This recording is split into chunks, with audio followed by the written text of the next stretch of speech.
Episode 216, Cathy Fyock, the business book strategist. Well, it's interesting how this cause is a cause for great contemplation and introspection. I'm Mark Graben. This is My Favorite Mistake. In this podcast, you'll hear business leaders and other really interesting people talking about their favorite mistakes. Because we all make mistakes, but what matters is learning from our mistakes instead of repeating them over and over again. So this is the place for honest reflection and conversation, personal growth, and professional success. Visit our website at myfavoritemistakepodcast.com. To learn more about Cathy, her work, her books, and more, look for links in the show notes or go to markgraben.com/mistake216. As always, thanks for listening. Well, hi, everybody. Welcome back to the podcast. My guest today is Cathy Fyock, the business book strategist. Cathy leads her own consulting and coaching and speaking practice. She's been a member of the National Speakers Association for more than 30 years, and she's a certified speaking professional. She started a coaching business in 2014. She's helped nearly, or maybe it's over 200 professionals become published authors, including me. So Cathy coached me through the writing and publication of my most recent book, Measures of Success. And Cathy has again been coaching me on the book I'm trying to get finished up here, The Mistakes That Make Us. So before I tell you all about Cathy's own books, Cathy, thank you for being here. How are you? Great to be here. Thanks so much, Mark. Well, I'm excited to hear your story, and there's a lot we can talk about here today. But I will tell everyone first, and correct me if we might be missing something. You've written so many books here. On Your Mark, From First Word to First Draft in 6 weeks, blog to book, repurposing content to discover the book you've already written, the speaker author, sell more books and book more speeches, and the Wall Street Journal, USA Today, and Amazon bestseller authority. Anything, I feel like there's the one that you co-wrote with Everett. Remind me of the title of that one. Right. My new book, which is a workbook for authors who are wanting to kind of pull together all their thoughts and the strategic direction for their book.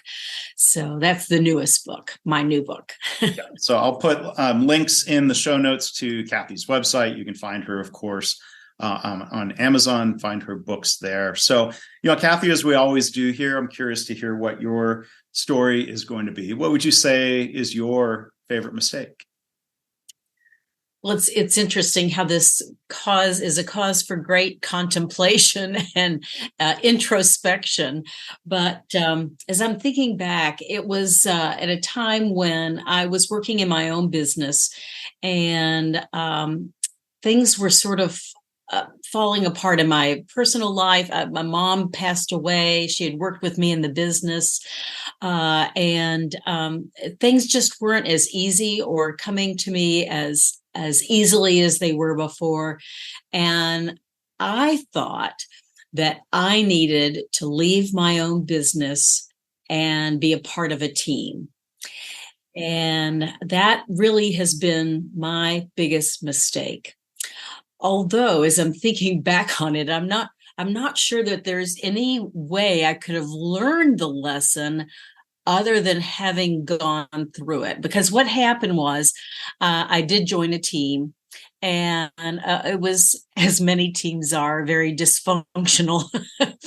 And what I found was that while, yes, I do love working with other people, I love collaborating with others, what I found was that it didn't allow me the opportunity to set my own vision, set my own course, make my decisions, make my own mistakes. Actually, I felt like I was being held back by the vision or the thinking of someone else, which is fine. When you join an organization, you can't be the one in charge all the time. But I guess after so many years of being an entrepreneur, making my decisions, really loving the aspects of making my decisions, going into a team environment was really wrong. So I had to make the mistake, though, several more times.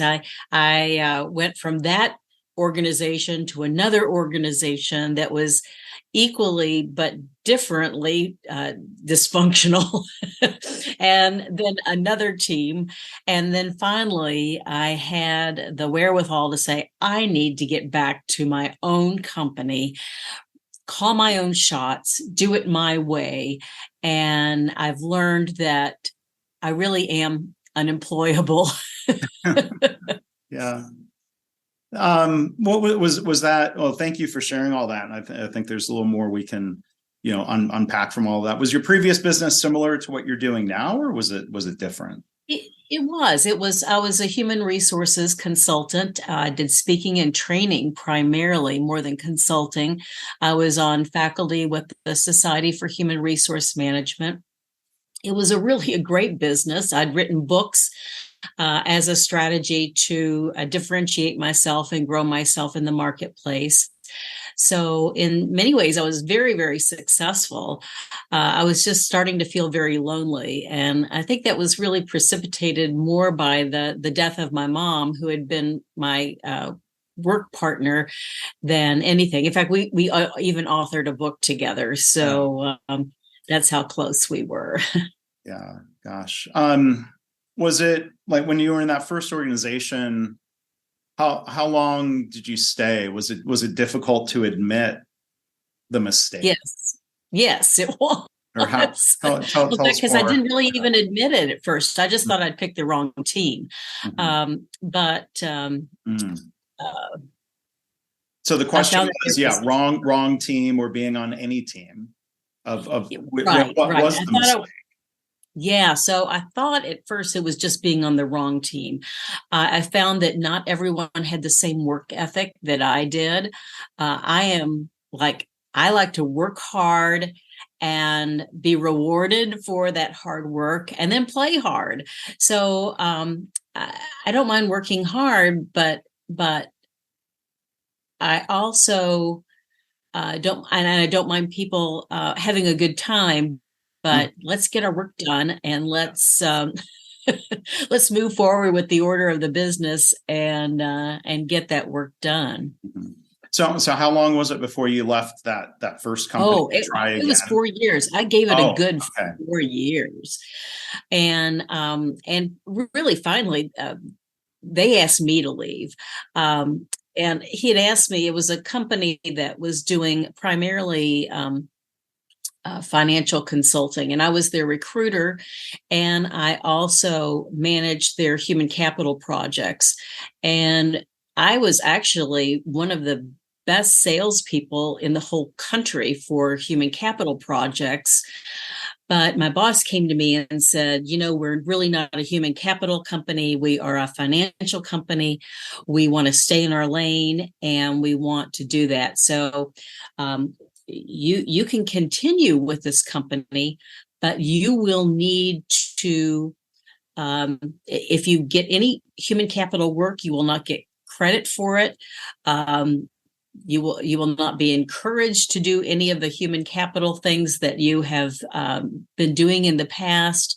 And my whole career up to that point had been in building my reputation, building a thought leadership within the human capital community.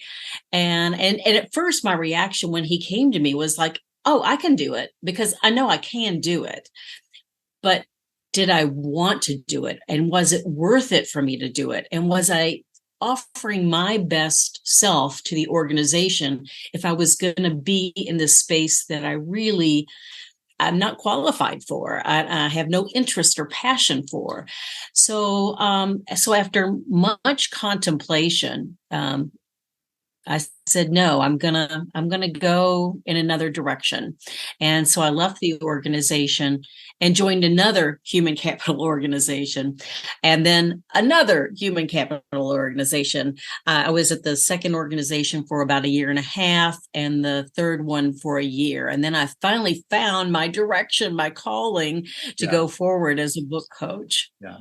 So you touch on so many interesting points here and challenges a lot of us face of recognizing a problem. Have we a mistake? Have we framed it properly, being stuck in that situation of feels like a mistake, but I feel like I can make it better. I want to see it through versus cutting bait Yes. and moving on. I mean, after the first time, you talked about how it was 4 years, year and a half, 1 year. Did it become easier to come to the realization of, okay, gosh, I need to move on? Or tell Yes, us it more about did. that. Because I was thinking at first, I was thinking, I just had found the wrong team. And after the first experience, I'm not sure that hypothesis was untrue or true. So I thought I just need to be on a different team. So I was on a different team, with no better results. And then the third team, and I'm like, okay, Cathy, let's learn from this. And perhaps you don't need to be on a team. Perhaps you are a solopreneur who just needs collaboration and to find lots of opportunities for community and for connection with others. Yeah. And Yeah. that's really where I ended up. Yeah. So then I'd love to hear a little bit more of the story then of you mentioned having that spark of saying you're going to form the business that you're doing now, working with authors. Tell us a little bit more of the origin story of the current business. Okay, I stumbled into it. Yeah. Basically, I was working for this company. I was not happy. I didn't know what to do next. I was working as an HR consultant and thinking, I'm not even sure I want to be an HR consultant anymore. I'm just not sure that that's the right space for me. And I got a call out of the blue, as sometimes these things happen, from my chapter of the National Speakers Association. Then the president of the local chapter said, Cathy, I heard a rumor that you wrote one of your books in less than 6 weeks. And I said, well, actually, I wrote 4 of my 5 books at the time in less than 6 weeks. And he said, that is amazing. Do you have a process? And I thought about it. I thought that was a really great question. I thought, yeah, I guess I do have a process.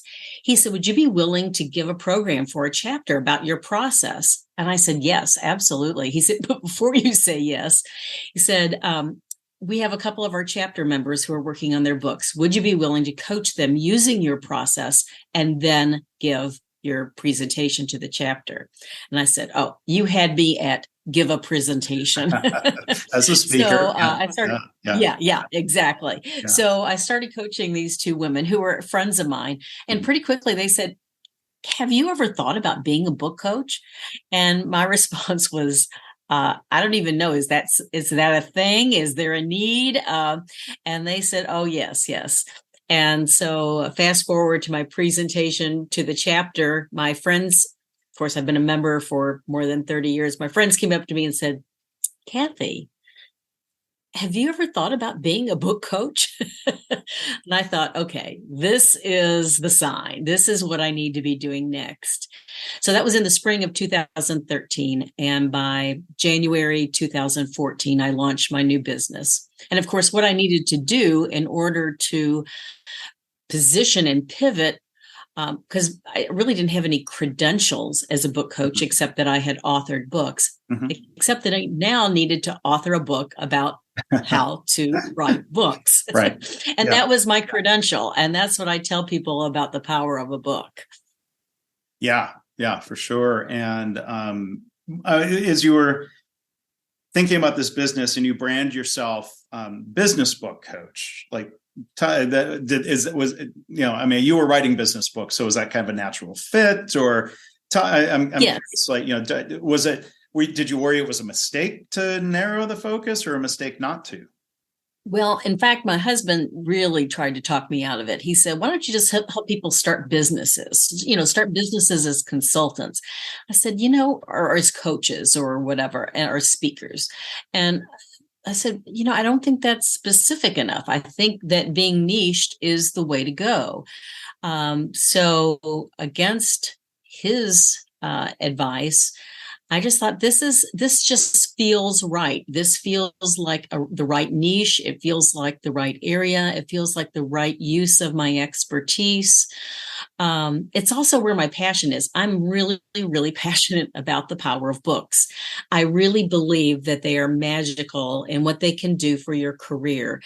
And I've seen that now, not just once, but at least twice with this my initial career direction, and now this huge pivot into book coaching. Yeah. And it's the power of a book. Mm-hmm. Well, it's proof powerful for you. I can certainly speak to how that has been powerful going back to the first book I wrote, 2008. So going back 15 years ago, that certainly opened a lot of doors. And maybe, in the second part of the conversation here, I think maybe there's three categories that we can talk about of like sort of, and this is something you do really well, is thinking about the business model around a book, the concept of a book in your business, yes, writing, and then publishing. So maybe we can talk about that first part. And we talk about following a passion. That's been, I think, one of the drivers for me when an idea finally hits a point where I want to write again. I figure I'll write again, but I don't know. And then something hits and something builds and becomes a passion. My favorite mistake, this podcast has been a passion, and the book is an extension of that. I'm sure the answer might be it depends, but I'll ask the question anyway. Can it be a mistake where do we find the balance between following a passion of what you want to write about versus kind of trying to understand a market for a book or the business model around a book? I think it's the intersection of those two things. I think your passion will take you where you have interest and where you have just a curiosity and a desire. And I think anytime you start a business or write a book, it's a big project. It's a big deal. And it will take a lot of energy, resources, time. So you better be really excited about it and passionate about it. So I think that, but you can't do it if I'm just super excited about something that no one in the rest of the world is interested in, then so what? So there has to be that intersection of finding the sweet spot of those two. But oftentimes what I do is talk with authors about the importance of seeing sort of where the market is going, sort of anticipating. And I think if you've been in business for a little while, you have a sense of that. You have a sense of what is becoming hot and what is becoming trending. What issues are trending? What is the excitement going forward? And then thinking about ways to align your passion with that direction. And that business model around a book, I'm thinking, you talked about your husband's question of, should you help people start businesses? A book is like a startup. In a lot of ways. You're creating something new. It's probably innovative. So I guess the dilemma of, can you rely on focus groups or feedback, or how much do you follow your gut? To your point, Cathy, if you think you have a sense of where things are headed, sometimes you have to get out in front of others. That might be true with a book sometimes. Absolutely. Well, I saw it with my first book. My first book was written back in 1989. It was published in 90, and it was on the aging of the workforce. And I was way ahead of my time. It was certainly an issue then, and employers were dealing with the issues of an aging workforce and older workers and so forth. But I was far ahead of the curve. But what has been interesting about that, even though I have been ahead of the curve there, writing the book about that topic has served me even all these years later, while almost all of my work is around book coaching, I did take on a project several years ago with someone who needed a generational expert on a topic. And I've been able to realize many dollars in revenue from that project that was from this book that I had established my thought leadership around, all these years ago. So I think that's the power of a book. It doesn't mean that you're only a thought leader for a short period of time. If you've written a book, a significant book on an important issue, you'll always own that, if that makes sense. Yeah. Well, there's the credibility that comes from that. And one thing that I've discovered in the process of writing is if you feel like you know enough about a topic to write a book, the best way to learn, you end up learning so much more about that topic, I think, hopefully, as you're writing, right? Yes. In fact, I'm working on some things right now on the transformational power of authorship. And actually, it's interesting. It's the intersection of AI and where AI comes into, because you can have your book written by AI now. So what does writing do for the author? What does writing something do for my readers? What does me writing something do for my readers? And I do think that there is something that happens when you are collating the information, you're curating all of this knowledge, you're putting it all together, coupling it with your own experience, telling your stories, then it creates something that's completely different. And you own your thought leadership like you've never done before. So, yeah, I think that's kind of where I am right now. That's a kind of a trending issue that is really, it's intriguing, the nature of this question. Yeah, it is. You mentioned AI. I mean, I've played around with Open GPT. You can tell it's a technology person, not a marketer who is with that name. But kind of asking it to outline a blog post or even to write a blog post. And there's that, kind of, whenever I've used any of that content, I've been pretty transparent in terms of like, hey, I've been playing with this AI tool and with some back and forth, here's what we ended up with, and trying to be transparent about that. What I guess, ethical dilemma around how much you disclose use of that, or is it just a different form of a ghostwriter, and a question around if somebody uses a ghostwriter, do they need to disclose that? I mean, what are your thoughts on navigating either that, whether it's human assistance that might go as far as quote unquote ghostwriting or AI? Well, it's interesting.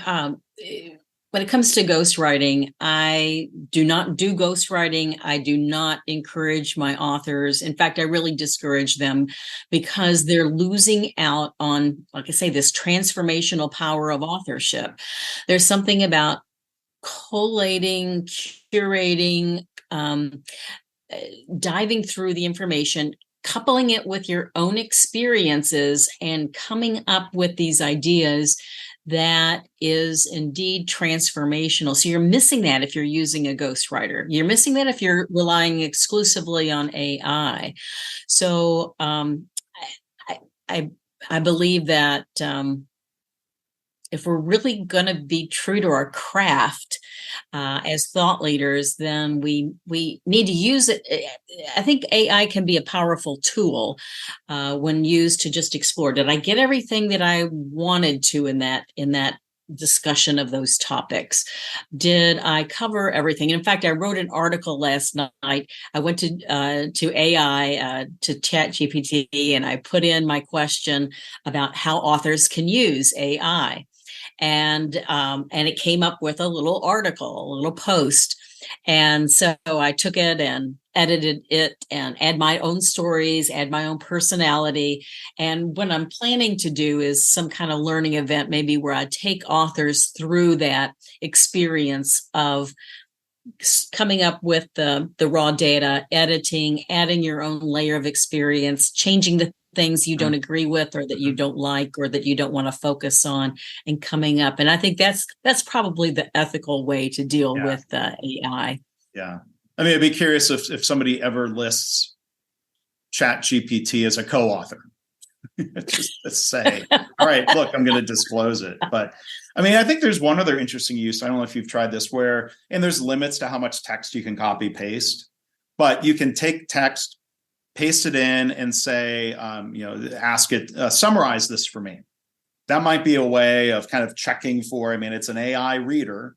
And I mean, I'm still asking human readers to read and give feedback and, but as a way of checking, like, I think this main point I hope is clear, but it's always in the eye of the reader or the brain Absolutely. of the computer reader. Yeah. It'll be interesting to hear more from you over time, Cathy, as you're exploring it will. And helping others. So I want to talk more about, the writing process. And again, like I mentioned up front, you've been a helpful coach for me. It's taken me longer than 6 weeks to write my books, and that's not your fault. I'm not. No, the world today is so crazy, and we're all so crazy busy that nobody really writes their book in 6 weeks anymore. Yeah, but it can happen if you're truly focused and deliberate and intentional.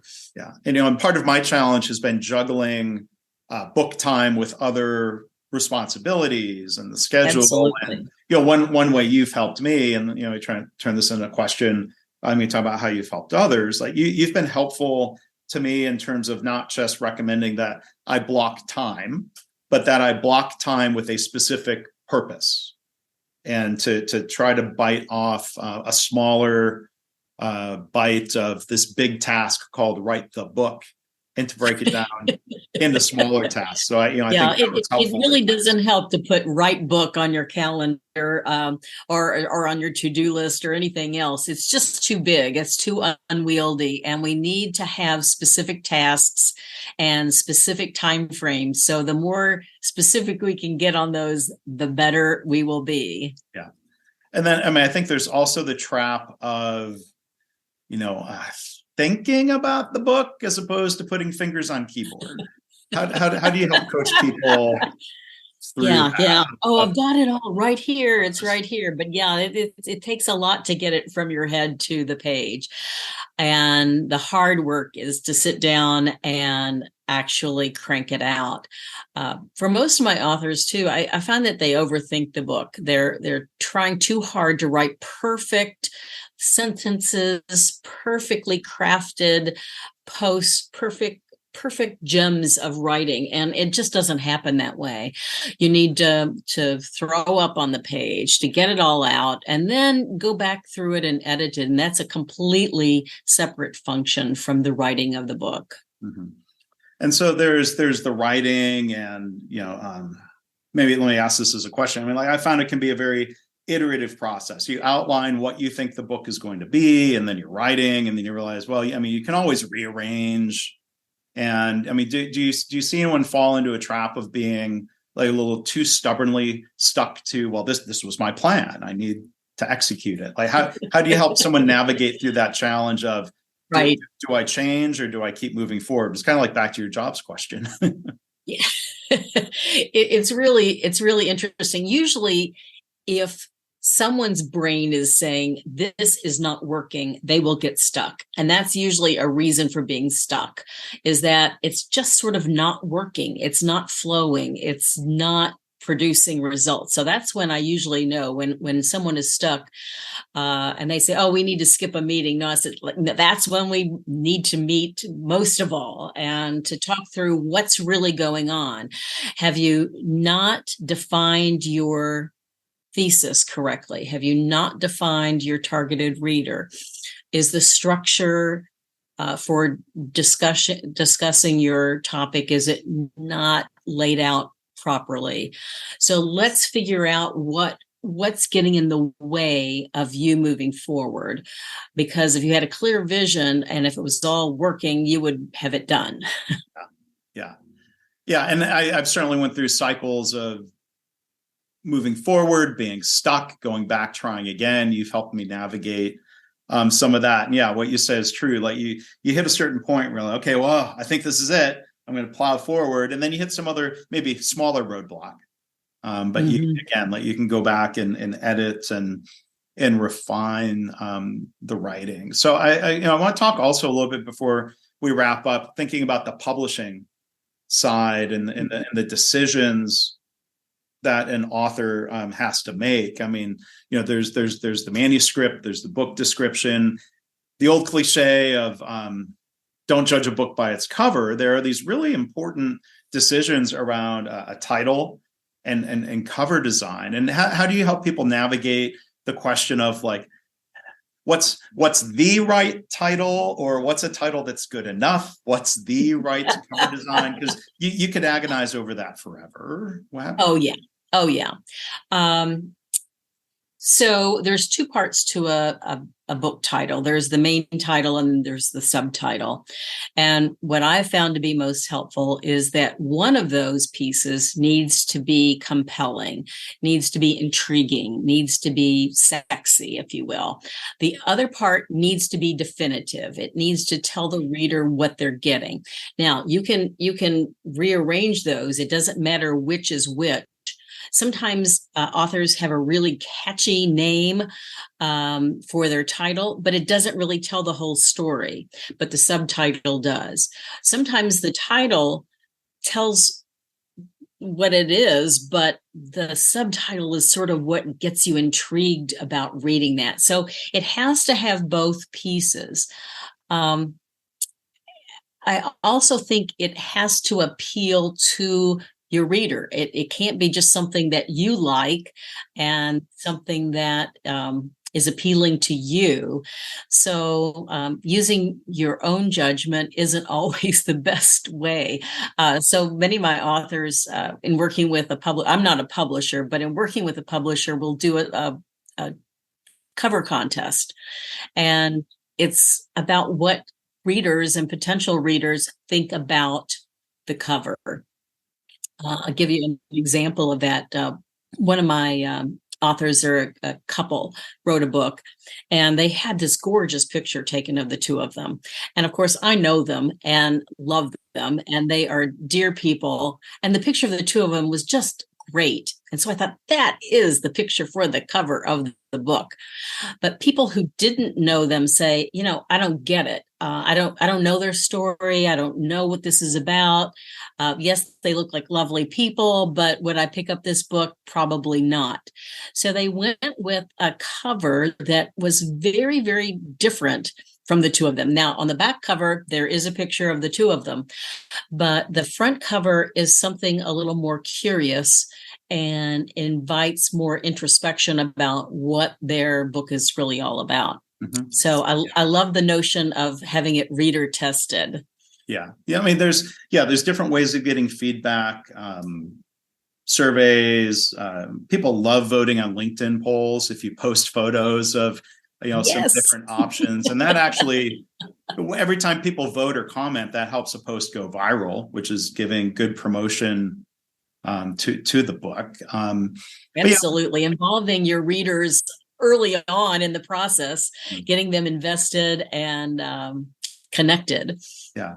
But, back to your advice around title and subtitle. I mean, just to share again, sorry to bring it back to my book again. Like, I think the mistakes that make us is sort of an intriguing, interesting phrase. And I've gotten, pretty good positive feedback on that. But right now, like, the working subtitle is more of that definitive, building a workplace culture of learning and innovation. Like, that's fairly straightforward, as opposed to another phrase. There's another phrase we kicked around that's a fun phrase, something like how getting things wrong can make it right. But then that would be like intriguing as a title, and a subtitle maybe wouldn't work together. Mm-hmm. But you can certainly use that copy as you're promoting the book and talking about the book. So remember that you can still keep those words and phrases and use them for many other purposes. And I've got a file where phrases like Yeah. that are tucked aside and pulled out of the book. So, the other thing when it comes to publishing is the thinking about the business model. And part of that is setting the price of the book. Now, when I've gone through traditional publishers, my perception has been that they want to set the price too high because they're only making money off the book. Whereas for me, I can accept a lower margin on the book, assuming that means more copies get out there, and that's more exposure then to things like speaking, consulting, training, other entries. So at least for me, that's one of the many compelling reasons to do quote unquote self-publishing. But yes, let me turn it back to you to that question around book pricing and trying to figure out like what the sweet spot might be. Well, I think my advice typically is don't overthink this. If it's a traditional book, people expect to pay about $20 for that book. So why not make it easy on your customer, especially if you're speaking at an event, you want to sell books. Let's make it easy for folks to give you a $20 bill and walk away with their book. So those are some considerations as well. So thinking about how to make it easy for folks as they're buying books, but also how you might make it easy to discount books by having your book self-published, knowing that your cost per book is fairly low. You can offer discounts to organizations who want to bring you in to speak and they want to get a book for everybody in the crowd, and that's several hundred books. Mm-hmm. You can afford then to discount it and everybody wins. Yeah. And that, boy, the price per book as a quote unquote self-publisher is, far lower. You're getting them at cost, which, for this upcoming book, I mean, people can go do calculators online to see how much it costs. It probably, $3.50, $4. Right. To get a copy. Where if I went through a traditional publisher in the past and they wanted to charge $30 and they would give me a 40% discount, that's 0.6 times 30. Gosh, I'm better at math. $18. Don't ask me. Remember, I was the one who opted out of finance. So my mistake, and I'm not going to edit that out. $18 for an author copy versus $4, or like you said, for bulk sales. That's a huge difference right there. Yes. Yeah. So maybe final question, Cathy. Again, we're talking with Cathy Fyock, the business book coach. There's that question, and I think people still reach out to me and they frame the question in terms of like, I'm trying to choose a publisher or I'm trying to get selected by a publisher. And I'm like, well, wait a minute. Are you considering yourself in that list of possibilities? I think it's a misnomer to say self-publishing because I work with many different talented business partners to help bring a book to market. Yes. But let me ask it as kind of a very broad question of your thoughts on somebody trying to navigate maybe the pros and cons of, do I need a publisher? Should I go with a publisher, or can I work with people to do it, quote unquote, myself? Yes, I'm a big believer in hybrid publishing or self-publishing, whatever you want to call it. But having a fee-for-service model where you pay and then the publisher is sort of out of it. I mean, they don't get any residuals. They don't get any royalties. They don't get any of that. And for most speakers, consultants, coaches, people who are using their book to leverage their expertise in the marketplace, it doesn't make sense for many authors to go traditional publishing because your hands are tied on so many levels. The cost of the book, your creative input. You have say when it's a hybrid publisher or your own publishing, you have all creative control, total creative control. And sometimes those things can be huge. Also residual products or workbooks, other materials that come from it. You may have a lot of different ideas about how you can leverage your intellectual property, and it doesn't make sense to have that all tied up, copyright tied up with a publisher. Yeah. Yeah. I mean, it seems, and what do you mean by hybrid publishing for people who don't know that term? Okay. So I always say that publishing a book, saying that you're self-publishing is sort of like saying I'm building my own home. You have lots of different varieties. You can actually, go out and buy the lumber and develop the plans and hammer the nails, and you can do all that.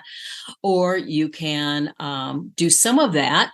You can hire a subcontractor or have some of that done, or you can hire a contractor who will then have subcontractors, and that's still building your own house. So that's very similar to the options that are available to you as an author to have your book published. You can do it all yourself. I don't recommend it for busy professionals when you have to learn all the rules of the road, and you don't want to look like you're self-published or you're homemade. It doesn't look right.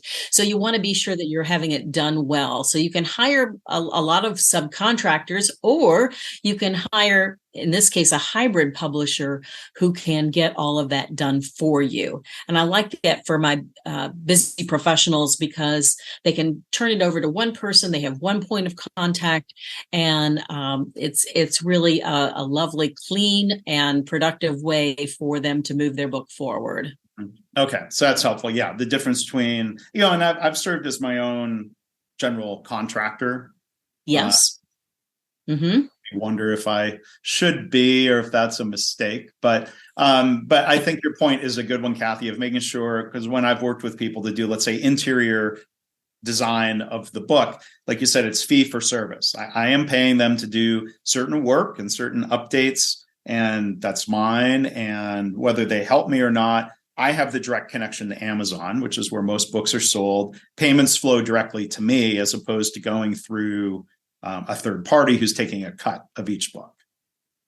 Well, and then the hybrid publisher that I like to work with does not take a cut, which I think is really the right way to work. And for authors who want to establish their thought leadership and speak and train and consult and coach, it really makes more sense to have that publisher out of the way and not taking any monies from the author. Yeah. And then there's, one other tip that I had gotten, even going back to 2008, going through a publisher. That tip was, make sure the copyright is in your name, not the publisher's name, because the warning I was given was, if the publisher were to go out of business, then you could take the book and get it printed yourself or find another publisher. And, I found the publisher initially proposed copyright in their name. I didn't have to push back very hard, but sometimes you have to know what to ask if you're going that route. Absolutely. Absolutely. Yeah. Well, Cathy, thank you for sharing, not just your story and your reflections from your career path, but, a lot of really good tips here about kind of conceptualizing and writing and publishing a book. And I would certainly encourage people to check out Cathy's website, cathyfyock.com, and there'll be a link there in the show notes. And I've got to ask before we wrap up here, I had to cough, and I think I misclicked and actually didn't mute. Did you hear me cough? No. A couple minutes ago? Okay. Because I sort of had that moment of like, oh gosh, it's might have been my mistake. I'll go and double check and edit that out and not be coughing in people's ears.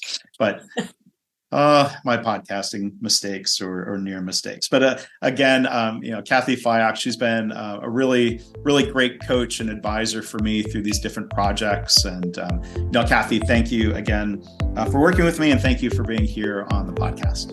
Well, thank you, Mark. Well, thanks again to Cathy for being my coach. Thanks to her for being a guest today. To learn more about Cathy, everything she does, her books and more, look in the show notes or go to markgraven.com/mistake216. As always, I want to thank you for listening. I hope this podcast inspires you to reflect on your own mistakes, how you can learn from them or turn them into a positive. I've had listeners tell me they started being more open and honest about mistakes in their work. And they're trying to create a workplace culture where it's safe to speak up about problems, because that leads to more improvement and better business results. If you have feedback or a story to share, you can email me, myfavoritemistakepodcast@gmail.com. And again, our website is myfavoritemistakepodcast.com.